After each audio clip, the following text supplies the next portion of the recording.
Boa tarde, pessoal, que está chegando agora aí na live, né? Vamos esperar um pouquinho chegar mais gente. O Christian está entrando, falei com ele aqui no WhatsApp.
Tô só esperando aqui o Christian entrar, ele tá com dificuldade. Ele não usa muito Instagram, pera aí.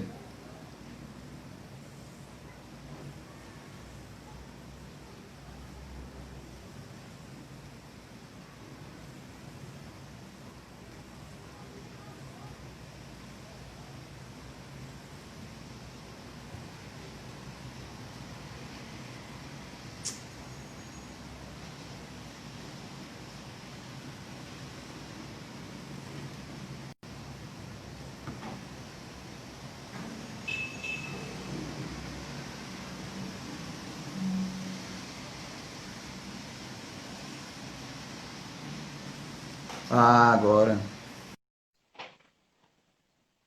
Christian, tudo bom? Seja bem-vindo. Consegui adicionei você agora. Ah, enfim. Tudo bem, querido? Maravilha! Como é É que você uma tá? alegria. Tudo ótimo, querido. É uma alegria muito grande te ter aqui no canal conosco, né? É uma enorme alegria. Eu lembro muito da gente lá, né? Quando a gente se conheceu lá em Paris, foi no Vila Lobos, no rádiozinho pequeno, lá no teu quarto, É, na Casa do Brasil, né? eu fico E a olhando para gente sua. pensava no Brasil. Eu olho para você, a primeira coisa que me vem à cabeça é aquilo. Eu fico lembrando de lá. E a gente escutando música, né? Vila Lobos e falando do Brasil e de tudo aquilo que estava acontecendo, nossa experiência na França. E cá Legal. estamos para falar de um assunto importante que você tem feito a contribuição muito significativa no debate nacional sobre o governo Bolsonaro, sobre o militarismo, sobre o judiciário. Eu começaria nossa conversa, Christian, com o seguinte, né? Uma questão metodológica e uma coisa que eu admiro muito no teu trabalho, né? Enfim, eu já conheço de longa data, né? A gente se conhece há muito tempo. Mas eu começaria com essa questão metodológica para que a gente possa, a partir de então, discutir o teu diálogo, teu último texto, né? Teu último artigo na revista Inteligência, uma excelente revista Aham. que você ainda é editor da revista, Ah, eu sou sou editor editor da ainda. revista. Você, e Christian tem um currículo vastíssimo, né? Enfim, do IPEG, foi do FRJ também, não foi? Ele Ah, pode falar um pouco. eu fui de um monte de lugares. Eu fui da Federal Exato. Fluminense, fui da Unirio, Hoje eu estou no IESP UERJ, que era o antigo IUPERJ de Ciência Política. Estou na Casa de Rui Barbosa e estou no FGV, estou na Veiga de Almeida. Então, Christian, Como diz minha mãe, é um dedo em cada pudim. Tá? Assim. então, o Christian está em muito lugar. Então, uma pessoa muito importante hoje no Brasil, na leitura do Brasil, é uma leitura excelente. E eu queria, primeiramente, antes de começar o debate desse texto do Christian, né, que é o que dá título à nossa live, é um artigo importante, vai estar lá nos comentários depois, eu vou colocar o artigo do Christian. É um texto seminal, né? E é um texto que acompanha a trajetória de pesquisa que o Christian vem desenvolvendo. Eu tenho acompanhado várias lives dele, né? E eu vou também fazer algumas questões referentes a outros pontos que ele vem trabalhando. Mas eu quero me centrar especialmente hoje no texto do Christian, que está na revista Inteligência, cujo link eu vou colocar para vocês em breve. Mas eu começaria com a questão metodológica para as pessoas entenderem um pouco também, Christian, o teu trabalho. Já que você tem um dedo em cada pudim, né? Só um instantinho, peraí. Deixa eu fazer uma pergunta antes. Fala um pouco do nosso coletivo, fala um pouco de vocês. O que vocês são, Tá como ótimo. vocês trabalham, fala um pouco de vocês. Excelente. O nosso coletivo é como a própria palavra sugere, é um coletivo, mas que tem como ponto central fazer discussões filosóficas de qualidade, dialogando com outras áreas.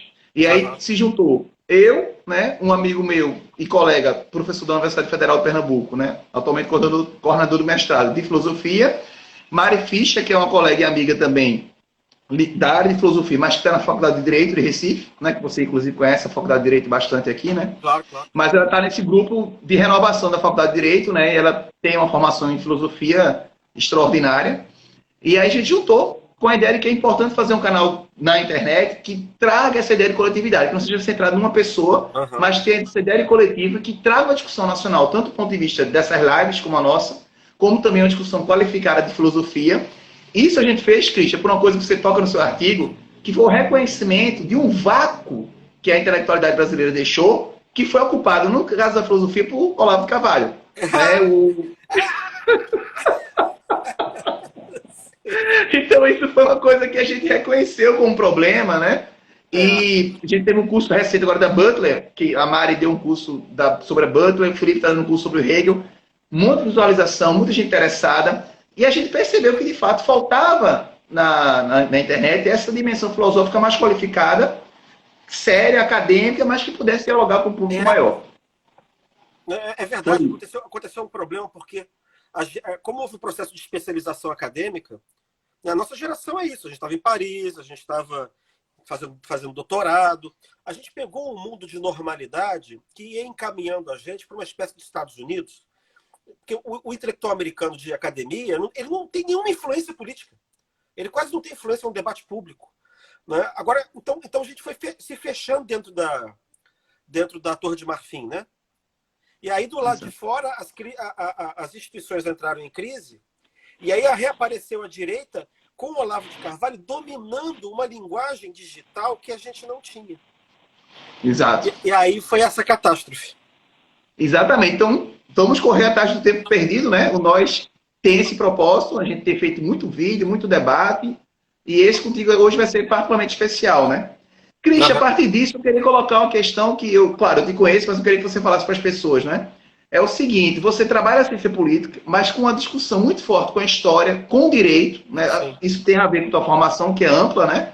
E você poderia falar um pouco como você pensa a ciência política. Eu acho isso importante, por quê? Porque tem uma parte da ciência política que se calca muito no modelo matemático, na construção de modelos de mapeamento, de conotação muito matemática, teoria da escolha, axiomas da racionalidade. Eu que ainda comecei o curso de economia, né? Depois fui para a filosofia, via isso na economia, né? E eu percebo que a ciência política incorpora esse modus operandi da economia, da economia no Brasil pelo menos, nos Estados Unidos também em parte, e você vai numa direção que parece diferente da ciência política tradicional, e como a gente está no blog que é de filosofia, né? Então essas questões metateóricas, que você obviamente conhece muito bem, são importantes para a gente e também vão pautar a nossa conversa, porque a partir disso a gente vai entender melhor o caminho que você traçou para fazer as reflexões tão importantes para o Brasil que você tem feito. O negócio é o seguinte, eu não tenho nada contra meus colegas, não, inclusive na UFPE, aí, a ciência política é muito boa e ela tem essa linha mais centrada em alguma coisa mais de modelos, né? Agora, o problema é o seguinte, essa coisa dos modelos é uma coisa muito da ciência política norte-americana, principalmente, né? E eu acho que ela faz muito sentido, principalmente em países que têm estabilidade política, como os Estados Unidos, como a Inglaterra, como alguns países europeus, Escandinávia, né? Porque ela é muito focada nas instituições e como é que as instituições funcionam. O problema é que quando você traz aquilo para cá, também só funciona bem em período de estabilidade. Porque o modelo não é feito para detectar instabilidade. Né? Então, o que acontece? Ele é universal dentro o modelo é universal dentro da paróquia em que ele foi concebido, entendeu? Então, ele não é feito de materiais que não existem no meio dele. Então, assim, ele não processa golpe de Estado, ele não processa guerra civil, isso não existe, isso não está dentro do modelo. Tá? E não detecta coisas ideológicas mais radicais também. Então, você pressupõe uma estabilidade. Então, o que acontece? Quando a estabilidade desaparece, não funciona. Aí começa essa besteirada de as instituições estão funcionando.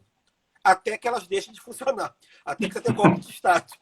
Até que você tenha um golpe de Estado, é pronto, acabou. Agora vocês não funcionam mais. Ah, quer dizer que elas estão funcionando sempre igual até o golpe de Estado. Né? Entendeu? Então, tem uma confusão aí de pressupostos com diagnósticos que não funcionam direito. Mas agora entrou um professor novo aí na UFPE, na ciência política, com que vocês podem conversar, que é o Diogo Carneiro da Cunha.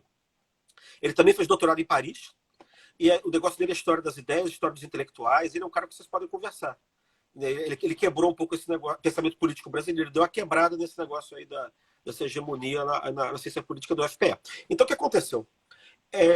Eu misturo as coisas porque eu tenho uma formação muito heteróclita. Porque eu sou graduado em Direito, fiz mestrado em Direito, mas no fundo eu sempre gostei foi de História e de Teoria Política, Filosofia Política, e fiz doutorado em Ciência Política. Então o que eu faço é misturar tudo. Mas eu não acho que é uma coisa ou outra. Eu adoraria saber aritmética para poder aproveitar os modelos econométricos lá dos meus amigos, entendeu? Eu não faço porque eu sou incapaz. Né? Então eu misturo esses três registros e procuro pensar a cultura política brasileira a partir da história, né? A partir das famílias intelectuais. E aí eu pressuponho como os atores estão pensando. Então eu penso num contínuo histórico de famílias que vão adaptando a sua maneira de pensar às novas circunstâncias, quer dizer, tanto do Brasil quanto lá de fora. Então também não é um negócio estanque, que está todo mundo em que não tem mudança social. Tem mudança social. Tá? Aí, a partir daí eu começo a pensar. E aí começaram a gostar. Porque o meu negócio não é falar lá de trás, você sabe disso, né? O que eu gosto é falar com o vovô lá atrás. Lá atrás. Eu gosto de fazer previsões sobre o passado. Eu acerto todas. Mas isso é muito bom, Fischer. Tu me permite, esse teu gancho me permite trazer a questão seguinte, que ainda está um pouco no nível metodológico, que é o fato de você recuperar na história do Brasil como o Brasil processou esse arranjo político que está hoje disputando, dentro do campo conservador, por exemplo, a hegemonia política. Você tem um lado conservador, que seria esse conservador estatista, que você coloca nos seus textos, em vários momentos, e você vai ter um lado conservador que você considera que seja um reacionário, né? Que é esse lado conservador, culturalista, etc. Então, de algum modo, o teu trabalho tem mostrado como isso é respaldado pela história do Brasil, no sentido de conflitos que já existiam, por exemplo, antes da República, na proclamação da República, né? No governo também, nessa história recente da democracia brasileira, né? Então, acho que o teu trabalho vai muito na direção disso, né? Você, inclusive, recupera no judiciário uma tradição liberal judiciária, né? Que você, por exemplo, coloca muito bem sendo presente na figura do Barroso, que foi um defensor da Lava Jato e ainda hoje defende. No Roda Viva ele falou que a Lava Jato teve vários acertos, ele relutou ainda em reconhecer o caráter político da Lava Jato. E eu queria então que você mostrasse um pouco, a partir dessa minha questão, como você vem pensando esses movimentos políticos contemporâneos a partir dessa previsão do passado que você faz. Não, o que eu faço, na verdade, é assim. Eu analiso o presente como se eu estivesse analisando o passado. Porque eu fiz tanta análise de século XIX, de século XX, que, na verdade, quando eu comecei a olhar para o presente, eu simplesmente procurei olhar para o presente a partir do passado. E procurar ver os problemas do ângulo do ponto de vista das ideias. Ideias não desencarnadas, não? Ideias entendidas como praxis, quer dizer, a ideia de que existe um interesse desvinculado da ideia, ou que a ideia é puramente isso aí é um pretexto para ganhar uma grana, isso não existe. Porque a gente tem que se orientar no mundo, e a gente se orienta no mundo pelas ideias que a gente faz do mundo e da realidade política. A condição ideológica do mundo ela é inarredável, porque a gente é obrigado a se orientar no mundo que a gente ignora. Então a gente tem que ter noções nem que sejam falsas, ou meio falsas e meio verdadeiras do mundo. As ideologias é isso. São visões do mundo que são meio verdadeiras e meio falsas ao mesmo tempo. E elas são uma consequência do mundo democrático. Elas são uma consequência do mundo democrático porque no mundo oligárquico os atores todos se conhecem. Então eles podem ter experiência e se orientar conforme a experiência. No mundo de massa isso é impossível, porque não dá para milhões de pessoas terem experiência política. E aí aparece a dimensão ideológica da vida, que é uma redução, elas reduzem a complexidade da política mas ao mesmo tempo tornam possível a participação do maior número. Então isso é inarredável. Tá? Então o que acontece hoje como é que você pode pensar o retorno do conservadorismo depois de 30 anos? Né?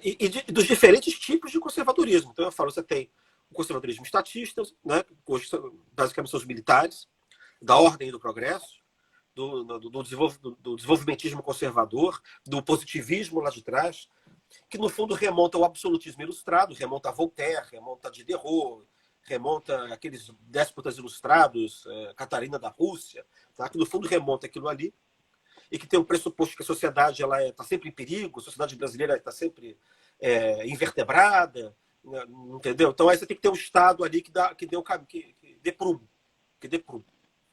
E você tem o conservadorismo culturalista, que é essa coisa que é mais classicamente conservadora.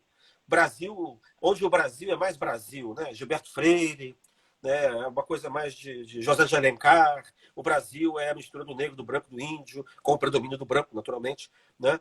O Brasil tem essa coisa do católica, mesmo que se você tem um amante, no caso de Gilberto Freire, você pode ter um amante, porque isso também é brasileiro, tá? Mas que é uma espécie de conservadorismo que fala da cultura brasileira.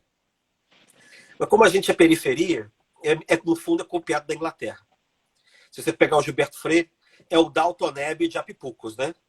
Então tá ele de Lorde lá, com o negro servindo ele, numa bandeja de prata, a casa portuguesa, aí ele fica na rede, entendeu? Você tem, em vez de tomar uísque, né? Que eu não recomendo, em vez de tomar uísque, ele toma licor de jabuticaba, mas no fundo é um modelo aristocrático britânico. Isso que não, então você tem esses dois.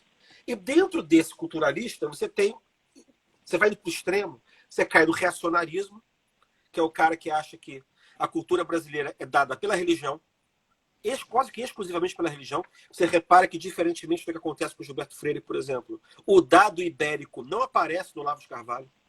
O dado ibérico não aparece. Aparece só essa coisa de civilização judaico-cristã ocidental, uma coisa meio medieval. Tá? E aí, a origem é um tipo de conservadorismo que eu chamo de reacionário, porque ele também se chama reacionário. Mas que no passado era de outro jeito. Tá? Então, a questão é como é que você... E os neoliberais, que sempre tiveram por aí, eram meio minoritários. Tá? Então, a coalizão é semelhante à coalizão de 64.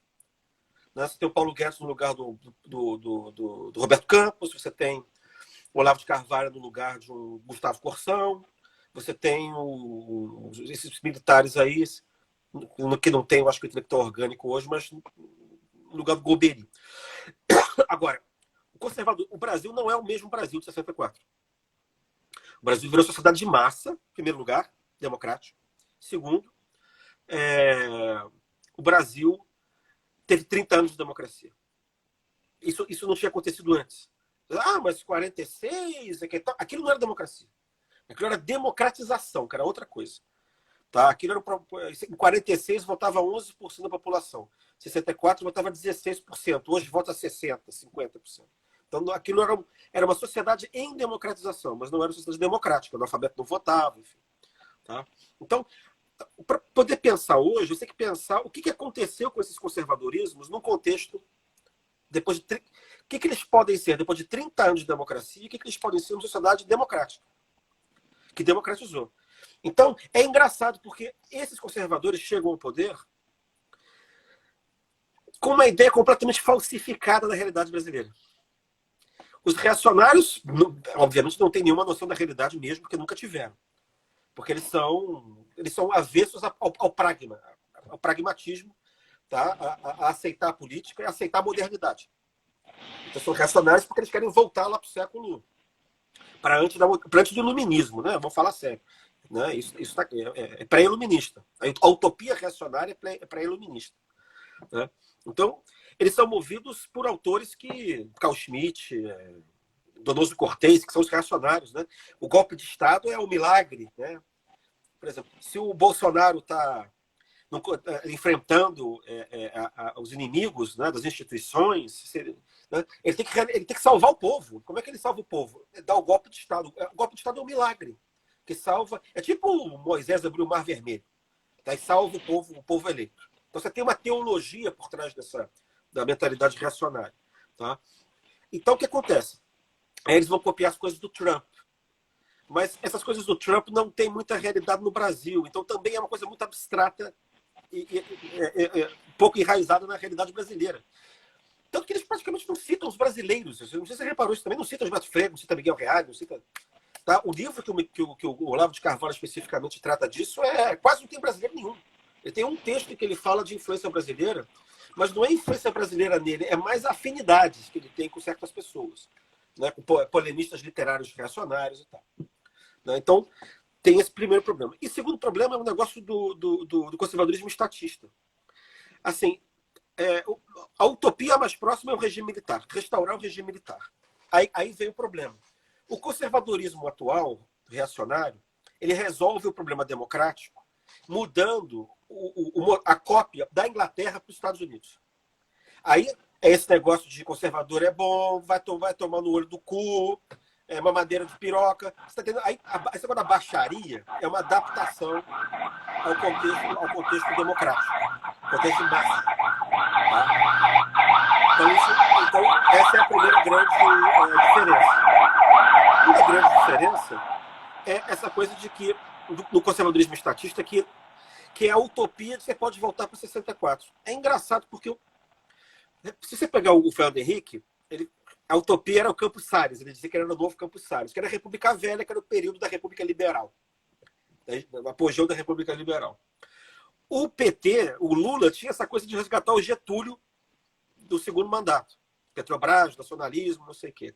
A Dilma tinha o negócio de vingar o Jango, o Celso Furtado e resgatar esse negócio. E esses conservadores queriam resgatar o regime militar, mas o regime militar é incompatível com a República atual.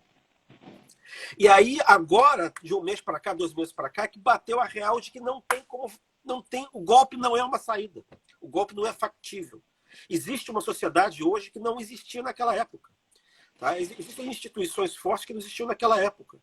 Não existe uma central do golpe que o tenente-coronel lá em Brasília aperta um botão e sai o golpe. Vão prender o Barroso, vão jogar um tanque em cima do Congresso, entendeu?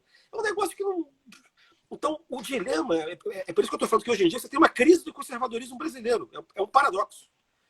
Porque eles não só não se entendem entre si, porque você voltar para o século XVII com um povo de milicianos bandeirantes é incompatível com a existência de um exército nacional, como existe um problema de adaptar esses conservadorismos à realidade. A realidade de um Brasil que não é o Brasil de 64, entendeu? E aí os militares é que estão batendo cabeça agora também. Mas eles continuam se orientando um pouco com essa ideia do governo Figueiredo feliz. Montar um PDS ali com o Centrão, entendeu? Tentar dar uma racionalidade. Mas é muito difícil. É muito difícil porque falta experiência e falta inteligência. Esses são os problemas que estão colocados aí. Ô, Cristian, muito, muito interessante tu colocas, e no teu texto, em outros momentos também, você fala dessa revolução do judiciário. Era uma temática que você já vinha trabalhando antes, acho até antes do Bolsonaro ganhar, né? Você já vinha apontando, não é? Foi. Você já vinha trabalhando isso de forma muito aguda, né? E tem um momento no seu texto que você usou uma expressão que eu achei até curiosa, que você disse que o lavajatismo preparou a cama, junto com outros fatores políticos, né?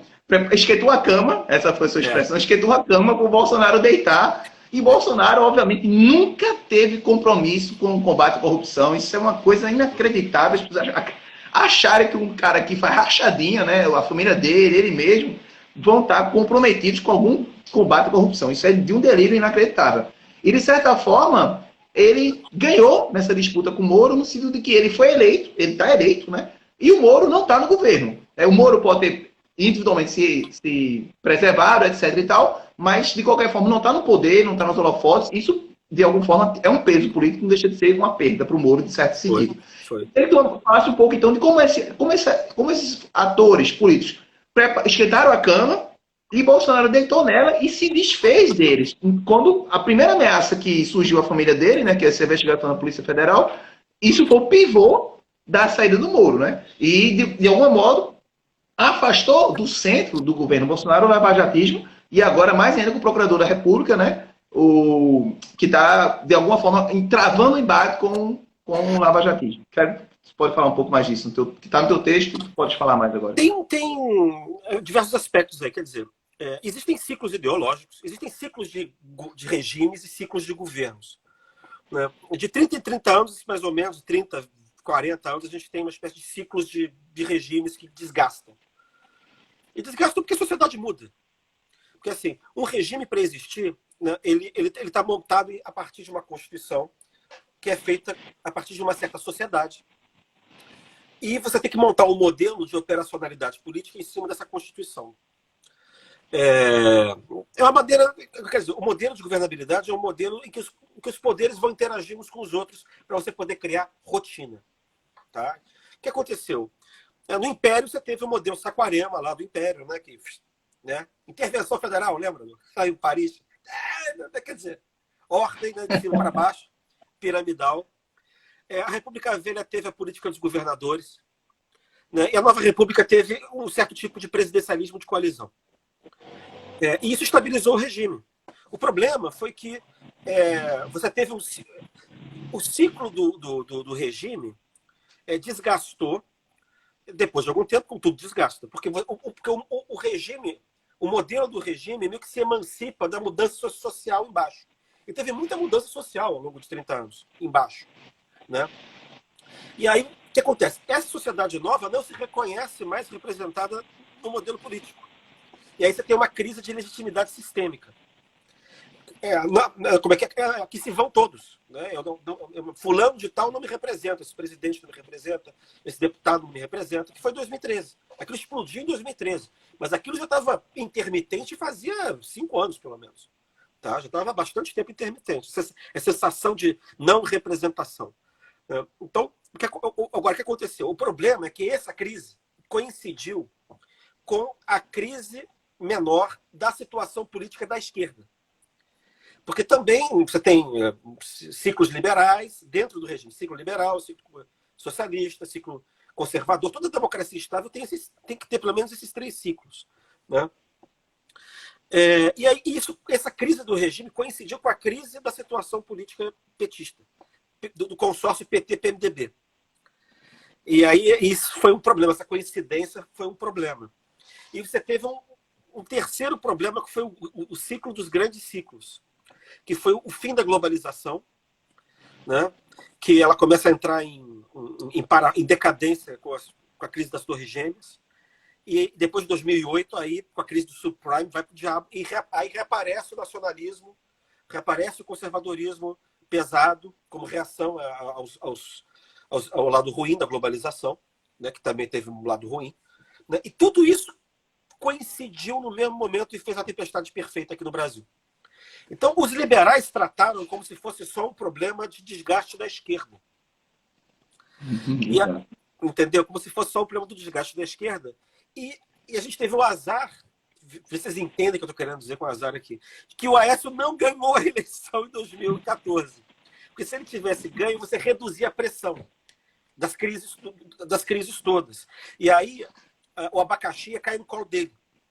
A Lava Jato não teria sido tão dramática. Então, o que aconteceu? As forças se juntaram, na verdade, para acabar com a situação política da esquerda. Que, a rigor, assim, deu azar da Dilma ter ganho de novo. Azar nesse sentido de que porque no dia seguinte ela não tinha mais nada. Era um castelo de areia. Né? Então, você teve um movimento do impeachment, que juridicamente não foi golpe, mas funcionou como fosse. Quer dizer, que fez a mudança que a eleição não tinha feito. Só que fez a fórceps. E aí você passou a ter 1/3 do país contra. Aí você teve as instituições entraram num círculo de desgastes contínuos. Porque o legislativo já estava desmoralizado. Com o impeachment se desmoralizou o executivo. Sobrou o judiciário, que era o ator, né, que se incumbiu a tarefa de purgar o país da corrupção e restabelecer a Constituição, os valores liberais, republicanos e democráticos da Constituição. Então, e aí depois vem o Temer, do lado, o PT também está fundo da vida junto com o Centrão, né? Aí você tem o ataque ao judiciário. Aí no final, todos os poderes estão desmoralizados. Então, todos os poderes desmoralizados, você criou uma terra arrasada e aí cria um ambiente propício para o tsunami reacionário do conservador que está vindo atrás. Acaba que você tem também fatores mais circunstanciais. O Lula está preso, o Lula lança o poste do Haddad, não apoia o Ciro. Entendeu? Você tem essa coisa. O Joaquim Barbosa não se lança, senão ele teria ganho provavelmente a eleição. Joaquim Barbosa, que era um cara que era ao mesmo tempo autoritário, ao mesmo tempo era lavajatista. Tá? Era uma versão ministerial negra do Moro. Entendeu? Tinha uma coisa. Ele era um cara que ia acabar ganhando a eleição. Aí deu nessa beleza que está aí. Né? Ô, Christian, a impressão que eu tenho, a imprensa a imprensa tradicional brasileira é majoritariamente liberal, né? E o lavajatismo não necessariamente era bolsonarista. Não, será que a gente pode pensar nesses termos? Ou seja, eles estavam apostando numa vitória do PSDB, assim, na eleição que Bolsonaro ganhou, né? Ou seja, havia uma expectativa que não fosse o fiasco que foi a candidatura Alckmin. Tu acha que eles estão... PSDB purgado dos corruptos. Porque eu não acho que a Lava Jato fosse só contra o PT, não. Era contra uma espécie de sistema, né? Mas que, assim, não é que eles fossem pró-PSDB. Eles eram anti-PT, anti-PMDB, anti tudo que estava ali. Né? Eu acho que era um pouco isso. Mas não era bolsonarista. Quer dizer, Bolsonaro não estava predestinado em 2013. E não estava predestinado em 2016 e não estava predestinado em 2018 também, não. Interessante. Esse é um ponto interessante. De certa forma, fatores contingentes culminaram para a eleição do Bolsonaro por um erro de cálculo, de certa forma, do PSDB, dessa direita liberal, que achou... Mas do PT também. Do PT também. Por exemplo, a Dilma, ela podia ter rompido com o PT e virado presidente do PMDB. Isso estava na pauta ali em algum momento. O PT podia ter rompido com a Dilma. Quer dizer, você podia ter desassociado a Dilma Porque se ela se dissociasse do PMDB, ela não tinha caído. Não, se ela se dissociasse do PT, ela não tinha caído. Ao mesmo tempo, se o PT tivesse caído fora, não tinha sobrado para o PT, como sobrou depois, o peso do negócio. Então, tem fatores que são fatores também de todo... São criados por todos os atores. É igual casamento. Casamento não fracassa por causa de um. Fracassa por causa dos dois. Então, todo mundo age de certa maneira que parece uma coisa meio tragédia grega. Que todo mundo sabe que onde é que vai dar em merda, mas ninguém consegue agir de maneira diferente para evitar aquele resultado, entendeu? Desculpa. Excelente. Excelente. E eu te perguntaria o seguinte, então, de algum modo, o governo Bolsonaro incorporou essa pauta antissistema, né? E embora Bolsonaro fosse uma pessoa que viveu de um sistema político sem fazer nada, empregou os políticos todos, enfim, é inacreditável que ele conseguiu esse feito, né, de encampar a pauta antissistema, né? E ao mesmo tempo ele usou esse lado do lavajatismo, né? Ao ponto que o lavajatismo, embora não fosse a priori bolsonarista, nem fosse claramente, como você colocou, antissistema, que significava naquele contexto anti-PT, anti-PMDB. Mas o lavajatismo ele é convocado ao governo Bolsonaro inicialmente, né? Ou seja, ele se associa ao governo Bolsonaro, e a gente poderia dizer de uma forma que o lavajatismo foi... Bolsonaro passou a perna no lavajatismo? Como o regime militar passou a perna no Lacerda. Como ele passar a perna no Lacerda, né? Só que agora não tem AI-5, pelo menos isso. Quer dizer, não vai acabar em cassação, não vai acabar em fechamento do regime, né? Pelo menos não como no passado. Mas então isso já estava presente na história do Brasil, né? Concentração sempre do Carlos Lacerda. Não, assim, o que eu quero dizer é que a cultura política fornece padrões. Por vários motivos, assim, motivos vários, mas assim, a própria existência da cultura cria o padrão. Porque, repara em agora, os reacionários, por exemplo, os militares vão olhar para o regime militar. O PT foi olhar para o Jango, quer dizer, você tem uns padrões que se repetem porque aquilo está no imaginário das pessoas. Em parte se repete por causa disso. Porque é o que elas têm na cabeça. Né? Você não tem como não entender, por exemplo, o ressentimento dos militares se não entender a Comissão da Verdade. E a Comissão da Verdade era, na verdade, a vingança do governo Jango, de alguma maneira, entendeu?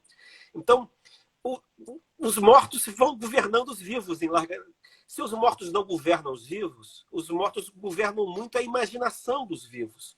A gente acha que as coisas se repetem porque a gente acha que elas vão se repetir de alguma maneira, entendeu? E elas acabam orientando. Agora, como a sociedade não é a mesma, não acontece igual.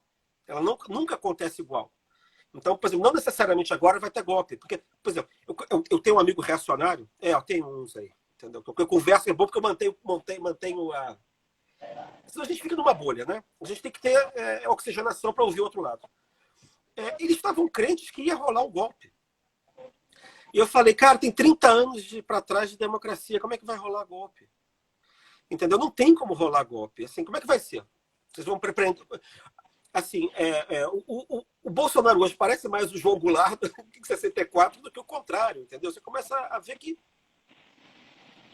a sociedade muda, então não tem como ser igual. Você pode ter uma coalizão igual a de 64, mas a correlação de forças não é igual a 64, porque numa sociedade democrática pode ser que os reacionários que entendam de populismo vão ter que tomar a dianteira de militares que não têm voto, por exemplo. Então esse é o fator da novidade, não é tudo repetição. Outra coisa, vai ter golpe, vai ter ditadura?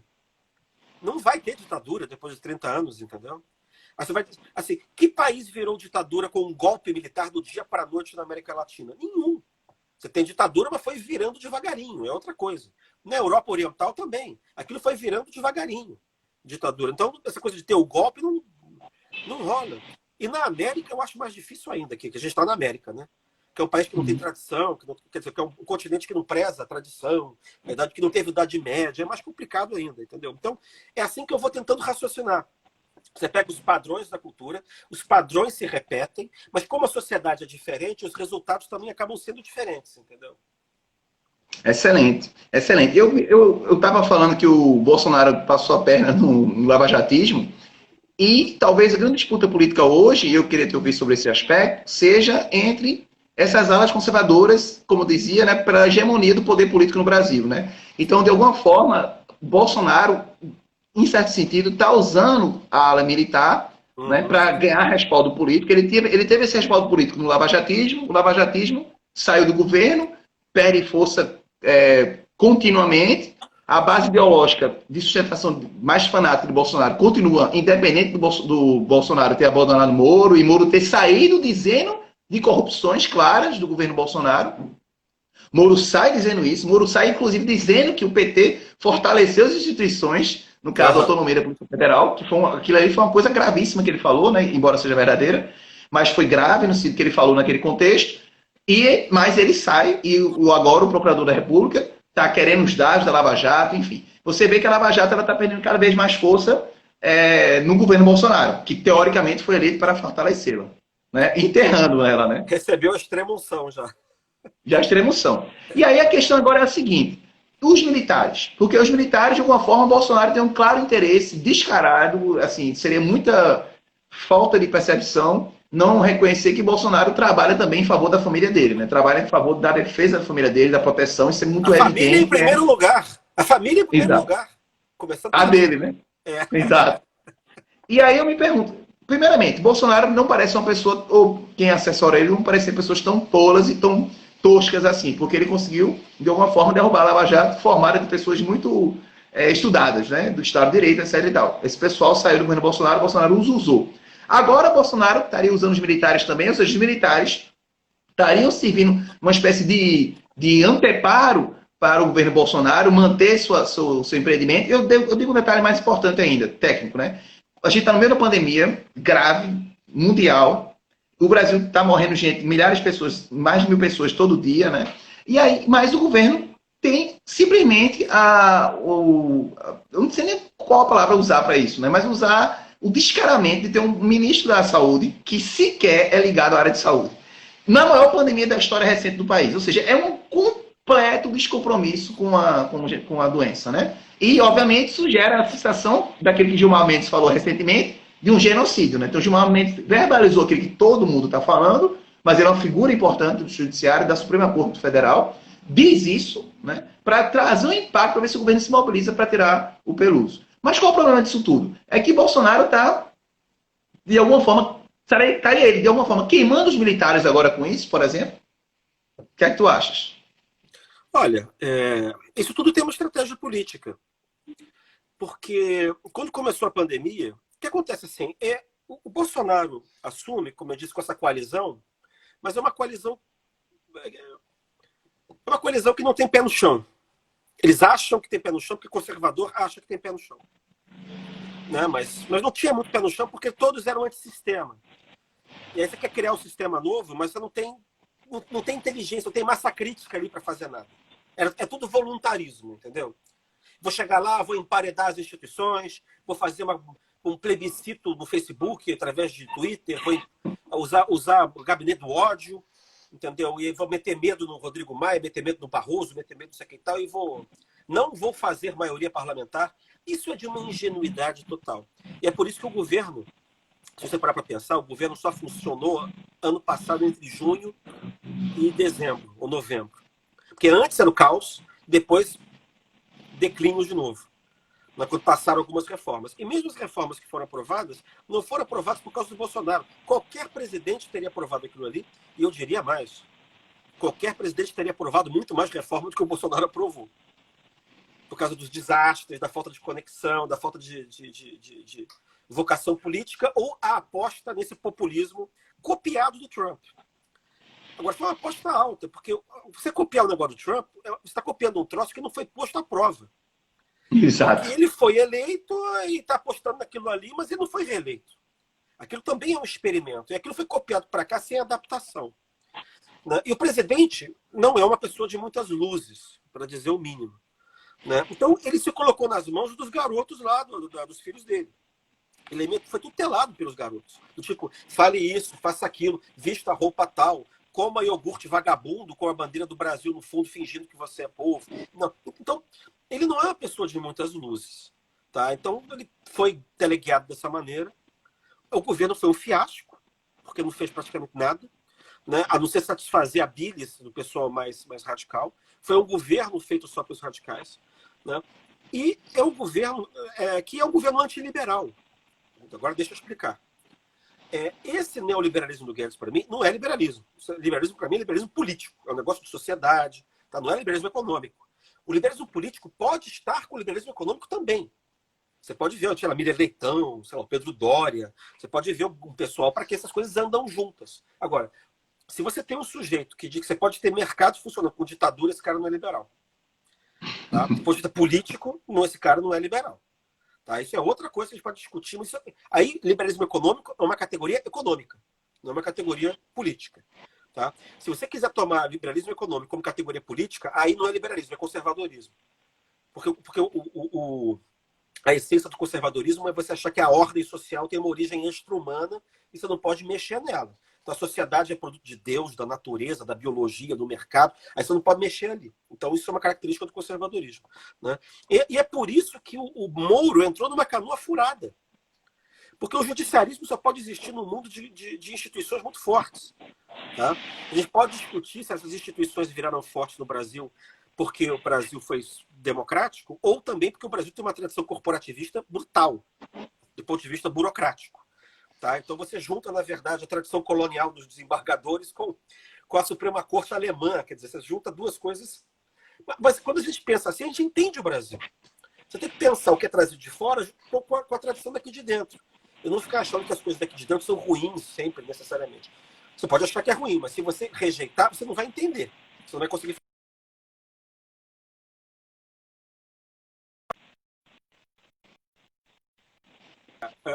O Moro demorou, mas a ficha caiu. O Moro entrou, na verdade, porque ele queria que entrasse alguém que não tivesse ligado ao establishment da PMDB-PT.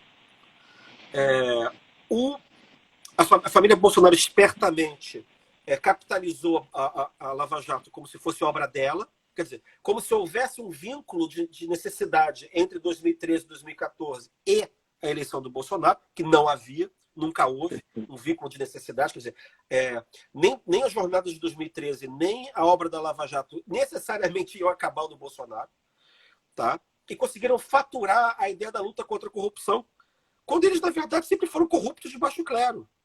Sempre foram uma choldra de baixo clero, desqualificada, né, que anda assim, metida com segurança, metida com polícia militar, metida com miliciano. Eu li agora o Major Ávila, sei lá qual é o nome dele, falando que é o seguinte: o Queiroz, na verdade, centralizava as caixinhas dos gabinetes. né, tipo, era o caixa 2 feito com dinheiro dos assessores que ia para pagar contas particulares dos filhos políticos e do próprio Bolsonaro quando era deputado. Então, aí você vai dizer assim, mas isso existiu mesmo? É claro que existiu. E eu não estou falando do Bolsonaro.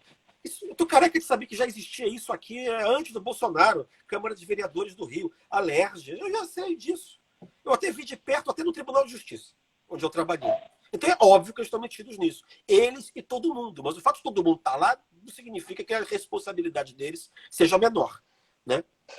Então, era óbvio que o Moro estava querendo ir para o Supremo. O Moro pagou um pedágio para ir para o Supremo. Ele não imaginava que tivesse entrado nessa canoa furada. Né? E aí ele desembarca, na verdade, quando ele percebe que o projeto da utopia reacionário, quer dizer, de levar o Brasil de volta para o século XVII, que a rigor nem conservador porque não é Dalton Abbey, não é conservadorismo inglês, é um negócio de voltar lá para o século XVII. Né? Que isso é incompatível com o judiciarismo, que é incompatível com instituições judiciárias, que é incompatível com a existência dele, Sérgio Moro. Tá? E aí ele desembarcou e ele deu o sinal de alerta. Olha, estou querendo desmontar tudo. Né? E aí o Supremo Tribunal, o que ele fez? Né? É um jogo no pôquer do poder. Ninguém estava baixando a carta ninguém estava pagando para ver a carta do golpe. Porque ele está ameaçando dar golpe desde fevereiro. Aí o Supremo, o Alexandre de Moraes, foi lá, botou o pau na mesa, disse, ó, paguei, ó, 10, 20, 30, 40, 50, quero ver agora aí. Quero ver. Mostra que você tem a carta do Exército aí. Aí quando ele baixou, era uma carta, eram 2 de paus. Tá? Era uma dupla de 6 de paus. Tá? Então, a partir dali o negócio desmoronou. E aí ele foi ficando nessa situação de que ele não podia mais blefar. E aí ficou claro que o Exército não ia acompanhar ele no blefe. Então, os militares hoje estão numa situação muito desagradável.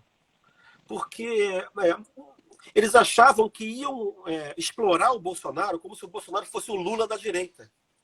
Quer dizer, eles viam o Bolsonaro como um cara tosco, mas que era representante dos seus interesses sindicais, seus interesses de clientela. Né? Porque ele sempre estava lá brigando para dar aumento e tal, e aí conseguiu os votos dos militares e dos policiais militares. Então estavam achando que esse cara é um bobalhão, esse cara é um tosco, mas nós somos generais, né? Então vamos aproveitar, a gente manobra esse cara. E aí você faz um governo Figueiredo com o Lula de direita. É como se fosse isso. Tá? Mas isso não aconteceu. O que aconteceu foi o inverso. Porque quem mandou foi a ala digamos, neo-integralista, né? Dos reacionários radicais, do gabinete do ódio, enfim. Do Olavo de Carvalho, essas coisas. Então, e os militares é que foram usados, foi o contrário. E o argumento até que procedia, porque quem tinha voto eram eles, não eram os militares. No mundo democrático, né? Não é só força, é populismo, é coisa da manipulação das massas. Então, eles foram usados em vez de usarem. E agora, de fevereiro para cá, eles estão tentando inverter o modo, dizendo, olha, esses reacionários radicais vão levar o governo para o impeachment ou para a cassação da chapa. E quando o blefe ficou claro, ele disse, então vocês mandam aí, vamos fazer uma base parlamentar, vamos fazer um PDS, aí uma areninha com o centrão, vamos começar a fazer fisiologismo, porque senão isso aqui cai. Porque você não pode brigar com todo mundo ao mesmo tempo, né? Em sistema nenhum. E a pandemia também tornou mais precária ainda a sustentação do governo nas bases em que ele estava querendo se manter. Então, os militares estão numa situação desagradável porque eles não conseguem dar a linha e eles não conseguem lucrar o que eles achavam que iam lucrar. Eles também, como eu já disse, eu não vou me estender nisso, tinham uma ideia meio fantasiosa de 64. Né, que era possível replicar aquele modelo dentro da Constituição atual. Que o povo ia perceber quão maravilhosos, técnicos, burocráticos, patrióticos eles seriam. Mas o que acontece? O Bolsonaro continua usando o Exército para fins eleitorais, colocando alguém ali. Aí tem duas coisas. Os militares são bons porque o Bolsonaro não tem quadro técnico. Aí você usa os militares. Segundo, eles são obedientes. E ele queria impor o populismo cloroquináquilo. Sei lá como eu vou dizer isso. Cloroquinista. Entendeu? Então, como nenhum médico se dispunha a isso, ele botou lá o general interino. E, ao mesmo tempo, essa é a terceira vantagem, parece que não tem ninguém no ministério. Ele acha que se ele não tiver um ministro titular, se não houver entrevistas coletivas, se não houver nada disso, ele desaparece. Quer dizer, ele está tentando sumir na pandemia para achar que assim ninguém vai. É a técnica do avestruz. Né? Ele acha que se enfiar a cabeça no buraco, ninguém vai vê-lo e que a conta toda vai cair nos governadores e nos prefeitos. Como se o Brasil não fosse um país profundamente centralizado do ponto de vista do imaginário, e é óbvio que a conta vai cair toda em cima dele. Tá? Então é por isso que a gente está nessa situação. Ela é voluntária. Ela faz parte de uma. Tanto que o regente, digo, o vice-presidente, que está de regente aí, disse aí ontem, disse que o Pazuello ele tem que ficar até a pandemia diminuir. Quer dizer, não era o contrário? Você tinha que ter um ministro da saúde para ficar até a pandemia diminuir? Não. Você tem que ficar sem ministro até ela diminuir. Quer dizer, então isso tudo faz parte de um cálculo, porque a pandemia atravessou o samba. Ela estragou todos os planos, entendeu? E aí, parte do problema é como é que você enfrenta, do ponto de vista político-eleitoral, o problema da pandemia. E eles não sabem se é melhor botar um presidente lá falando das asneiras que ele diz, lá de Trump, de cloroquina, de gripezinha, ou se é melhor sumir. Né? Você tinha ou sumir, ou ficar aparecendo falando besteira, ou dando uma de estadista. Como ele não consegue dar uma de estadista, mas também não pode mais virar Trump do Meyer, Trump da Barra da Tijuca, aí ele resolveu sumir. É isso que está acontecendo agora. Excelente observação, Cristian. Muito boa essa tua colocação com relação ao ministro da Saúde interino. Eu tenho uma questão que você colocou no seu trabalho que eu achei muito interessante e que se coaduna com essa dificuldade hoje de se ter um golpe, que é a dificuldade, inclusive, de se dissolver o parlamento. Você, em outros momentos das suas lives, dos seus textos, né, que eu tenho acompanhado, você chegou a falar, inclusive, que a ditadura militar no Brasil era uma ditadura envergonhada de si mesma e que a dissolução do Congresso ocorreu pontualmente, né, com as 5. Mas, no Brasil hoje, o que acontece é um fator muito dificultoso para uma espécie de golpe, etc. e tal, que é a relevância política que assumiu o legislativo. Você chega a dizer que foi o maior ponto de relevância política do legislativo nessa República Brasileira, na República Nova, desses 30 anos de democracia. Então, parece-me que, de algum modo, o governo Bolsonaro terminou fortalecendo, sem querer, obviamente, né, o legislativo. Você chega a tocar nisso também, né? Foi, porque a partir do momento que o governo se negou a fazer política, porque o que acontece? Aí o presidencialismo de coalizão, você fazer coalizão, vou falar sério aqui, qualquer governo tem que fazer coalizão. Se o seu partido não tem maioria, você tem que fazer coalizão, porque senão você não consegue implementar a sua agenda de reformas. Você não consegue implementar. Você tem que ter apoio no Congresso. Se você não está em ditadura, você tem que ter apoio no Congresso. Até numa ditadura, você tem que ter apoio das classes, né? Apoio político. Não existe ditadura de um homem só. Tem uma oligarquia que te sustenta. Você tem que agradar essa oligarquia. Então, não existe poder de uma pessoa só. Né? Nem o Stalin era assim. Então, você tem que fazer coalizão. O sistema político brasileiro é fragmentado. Aliás, mais que fragmentado. Ele é pulverizado. Você tem 300 partidos, é um negócio caótico. Né? Então, você tem que regimentar uma maioria ali para conseguir. E foi isso que o Fernando Henrique fez, o Lula fez, a Dilma fez. Né? O problema não é o presidencialismo de coalizão, é o padrão qualitativamente deteriorado em que o presidencialismo de coalizão foi sendo praticado ao longo do tempo. Ele foi deteriorando a qualidade. E no final virou um negócio de corrupção, ou de fisiologismo, virou um negócio, assim, entre aspas, pouco republicano. Não quero entrar em detalhes também, porque aí é uma brigalhada danada. O que importa é que foi percebido assim, como alguma coisa que era corrupta e tal. Eles confundem isso com então não vou fazer nada. E achavam que iam emparedar o Congresso, com WhatsApp, fake news, gabinete do ódio, ameaçando fechar Congresso. E isso foi um fiasco. E esse fiasco foi produto voluntário do governo. Isso é que é interessante. Ele se tornou um governo fraco por vontade própria. Por falta de inteligência política, por vontade própria. Não vou fazer maioria.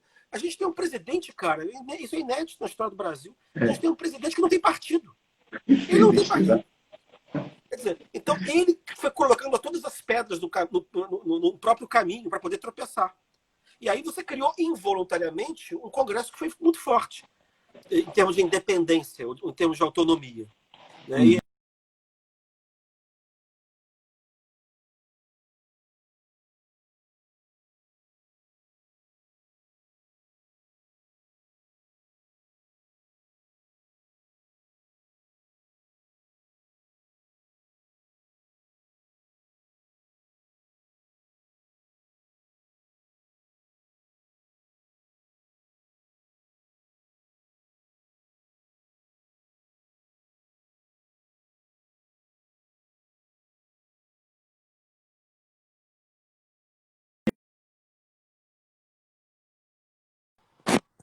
Voltou. Voltou. Christian?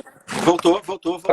Não sei se foi aí ou foi aqui, mas enfim. Eu queria, só para concluir, Christian, que você concluísse. A gente ficou pouquíssimo tempo, né? Eu quero te agradecer profundamente por essa conversa extraordinária. Mas eu queria que você pudesse explicar esses cenários com os quais você acaba o seu artigo, mostrando as possibilidades. Pudesse fazer isso em 1 minuto para a gente poder fechar a live. E te agradeço assim, profundamente por essa aula de História do Brasil e sobre a história desse momento político que estamos vivendo precisamente no presente. Será que poderia fazer uma breve arremeta de 1 minuto desse cenário que você coloca como possível? Em 1 minuto, será que consegue? Deu uma zigue-zague aqui de novo. Dá para você repetir? Você mostra um cenário político possível. Qualquer coisa eu vou ter que encerrar aqui para poder gravar a nossa live, tá? Mas você diz que tem um cenário político possível hoje, no presente, e tu poderia falar dele em 1 minuto, assim, e já te agradeço bastante pela participação, tá? Não, é mais ou menos simples. Você tem 2 cenários possíveis. Ou você continua como está, que é uma coisa um pouco complicada, que é esse que eu brinco chamado de governo Figueiredo, que na verdade é o Mourão que fica dando cara para o governo, tá? Tentando fazer uma minoria mínima dentro do Congresso e tentar chegar até 2022 e comendo pelas beiradas, nomeando os ministros supremos, fazendo, enfim, tentando ter influência na presidência da Câmara e tal. Ou esse quadro pode se deteriorar e aí vira o cenário Fernando Collor.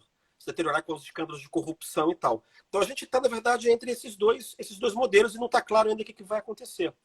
Por exemplo, eu tenho notícias de que tem gente no TSE querendo caçar a chapa.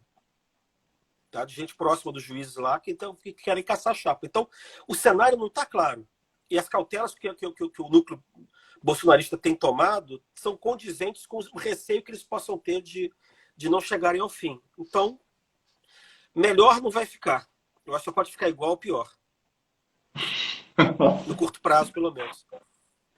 Tá bom, Cris. Poxa, a gente agradece muito por essa conversa extraordinária. Como eu falava, né? Na hora que caiu a internet, eu dizia que foi uma aula de política maravilhosa, né? De história que nos serve muito para compreender o presente. Né? E eu acho que a gente sai mais triste, de certa forma, porque o cenário não vai ser melhor, mas pelo menos consciente do que a gente vai enfrentar. E isso é fundamental, e esse é o papel da história, né? Nos tornar consciente daquilo que a gente está vivendo. Então, muito obrigado, querido. Não, melhor que quiser, melhor para eles. Melhor para eles, pô. Mas, Érico, eu adorei te rever, queria te ver pessoalmente, estou morrendo de saudade de vocês aí, saudade do Pernambuco, saudade do Recife, a Veneza americana, a Mauritius dos armadores das Índias Ocidentais, enfim. Saudades. Saudade também, meu querido. Um abraço, beijo. Outro. A gente se encontra aí no Rio aqui. Tomara, querido. Tchau. Até breve. Tchau. Até breve. Tchau.